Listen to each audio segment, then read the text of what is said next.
ఏందబ్బయ్యా మళ్ళీ ఎవరు సటాయిస్తుండా బావా ఇట్రాప్పా. ఏంది నాయుడు? భలే గట్టి పిండాన్ని పట్టావు బావా. నీకు విషయం తెలుసా? ఇప్పటికిప్పుడు ఈ లగ్గం కాయేలా మమ్మల్ని రెచ్చగొట్టింది ఈ పిల్లగాడే. ఏందట్ట సిగ్గుపడతా బావా? నిన్నట్ట నిలదీయకపోతే అసలు ఈ పెళ్ళే జరుగుతుందని బెదిరించాడు తెలుసా? ఇందులో నాకేం తెలీదండి. మొహోటం చూడు, ఇప్పుడే చెప్తుండా, ఎట్టాంటి వాడు ఒక్కడుంటే చాలు ఎంతమంది నేను నిలబెట్టేస్తాడంతే.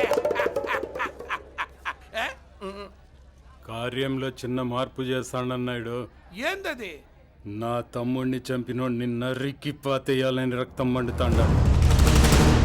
అట్లాంటిది ఆడి దినానే ఈ ఇంట్లో శుభకార్యం అంత మంచిది కాదు. మరి బ్రేడ్ చేద్దారే.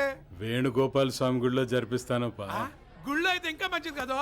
పెంచలయ్యా సుబ్బాయమ్మత్త నిశ్చితార్థం ఏడ కాదంట, గుళ్ళోనంట.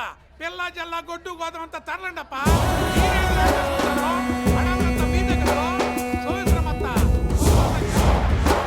అందరూ బయలుదేరుతాండారు, నువ్వు కూడా అడుగు బయట పెట్టక తప్పదప్పా.